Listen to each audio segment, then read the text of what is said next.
Oh, hello, this is Tak Chung from Walk with Tak. If you enjoyed this video, please like, subscribe, and share. Cooking for children in this modern day of age is not easy at all. Children are so accustomed to eating fast and processed food.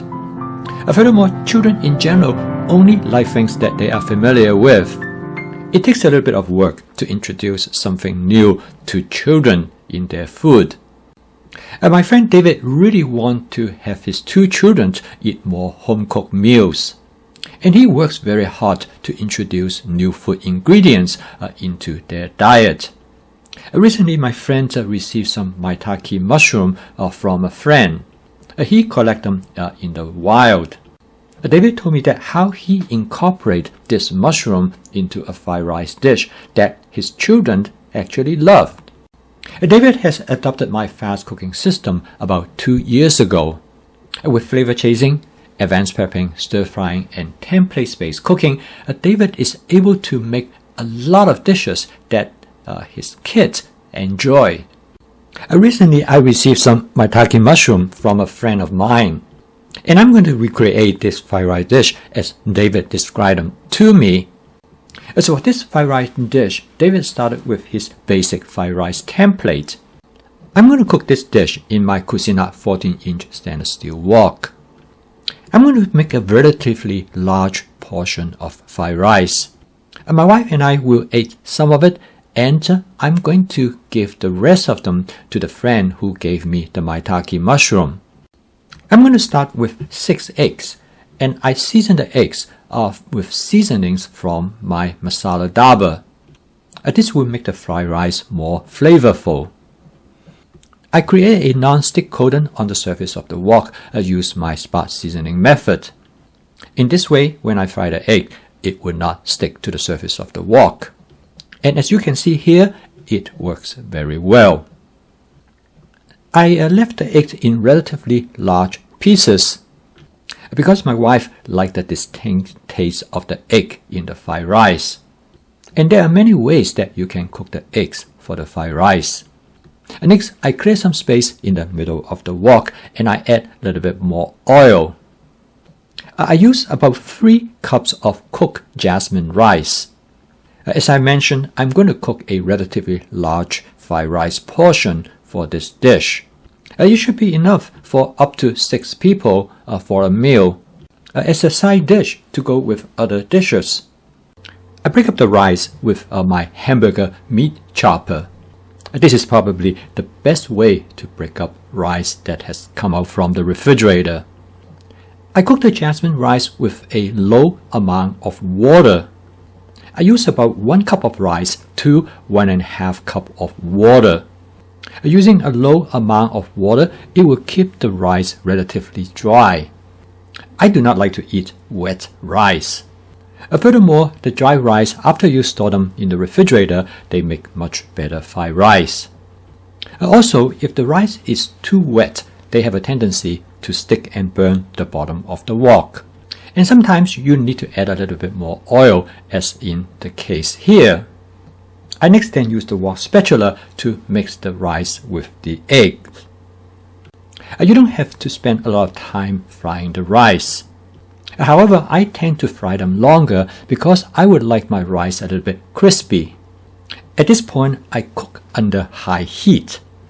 I have learned that I better stir the rice constantly. If I don't, the one at the bottom is going to get burned badly. Next, I'm going to add some frozen corn, which come directly from the freezer. David's children love sweet corn.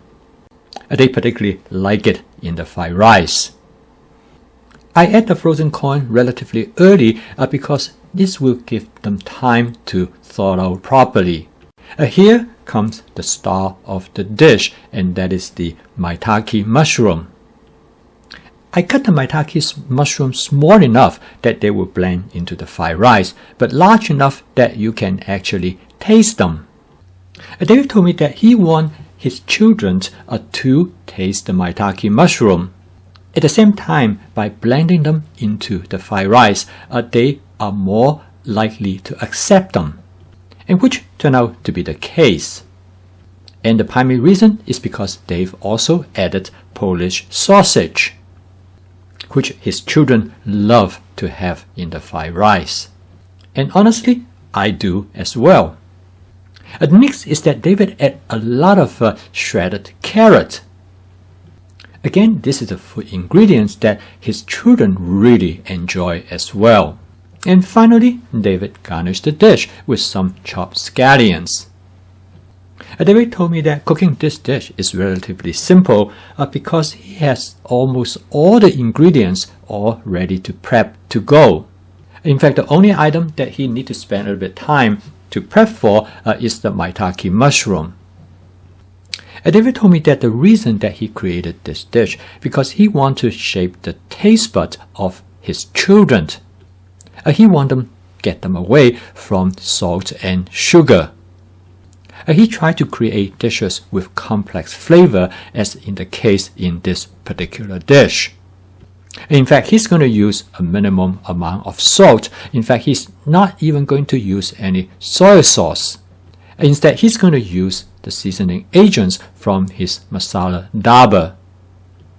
He's going to use things like cumin, ginger powder, and paprika. And by adding a small amount, he can greatly enhance the flavor complexity of the dish. This will reduce the craving for salt. He knows that he's making a difference because now when his children eat regular potato chips, they find it way too salty. It takes time to eat food with low salt, and in your case, you might want to add a little bit more salt or soy sauce. And this is still going to be much better than processed food, which is very high in salt and sugar, high in calorie and low in nutritional quality. So how did this fried rice turn out? Well, both my wife and I thought it was great.